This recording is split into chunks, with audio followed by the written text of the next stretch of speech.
क'क्राझारनि CITआव सोलोंथाइ लानो गोसो गुदुं फरायसाफोरनि थाखाय मोनसे फोसावथाय 2026-27 सोलोंथाइ बोसोरनि थाखाय CITआव मुं थिसननायनि थाखाय एन्ट्रेन्स आनजादा खुंजानो थांगासिनो दं। BTSनि राजथावनि नोगोर क'क्राझाराव थानाय मिरु सोलोंथाइ फसंथान सेन्ट्रेल इनस्टिट्युट अफ टेक्न'लजियाव 2026-27 सोलोंथाइ बोसोरनि थाखाय गुबुन गुबुन आयदायाव फरायसाफोरनि मुं थिसननायनि एन्ट्रेन्स आनजादनि थाखाय अनलाइन आर'ज गथायनाया सोलिगासिनो दं आरो फैगौ 25 मेआव अनलाइन आर'ज गथायनाया जोबथा जागोन। डिप्ल'मा, आन्डार ग्रेजुवेट, पस्ट ग्रेजुवेटनि थाखाय एन्ट्रेन्स आनजादा जुन दाननि 7 अक्ट'आव खुंफुंजागोन। PhDनि थाखाय 14 जुनाव एन्ट्रेन्स आनजादखौ खुंनाय जागोन।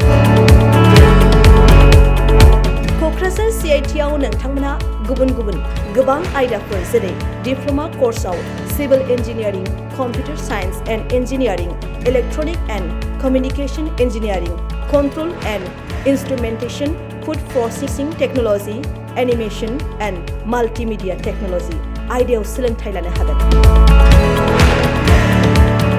बेचलर अफ टेक्न'लजि कर्सआव civil engineering, computer science and engineering, electronic and communication engineering, instrumentation engineering, food engineering and technology आयदायाव सोलोंथाइ लानो हागोन।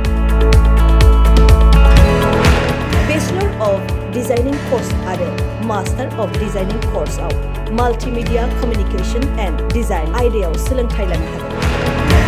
मास्टार अफ टेक्न'लजि कर्सआव water resource and hydraulic engineering, green engineering technology, food engineering and technology, computer science and engineering आयदायाव सोलोंथाइ लानो हागोन। बेनि अनगायैबो civil engineering, computer science and engineering, electronic and communication engineering, instrumentation engineering, food engineering and technology, mechanical engineering, mathematics, physics, chemistry, humanities and social science आयदायाव PhD degree लानो हागोन।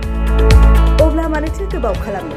क'क्राझारनि CITआव गोजौ आरो गुनगोनां सोलोंथाइ लानो थाखाय गोजौआव मख'नाय अक्ट'नि गेजेराव अनलाइन आर'ज खालामदो आरो थिखानाय अक्ट'आव एन्ट्रेन्स आनजादाव जिरायदो आरो मुं थिसनदो आरो बांसिनै मिन्थिबावनो थाखाय नोंथाङा 9365031406 मबाइल नम्बराव फोनांजाब खालामनो हागोन।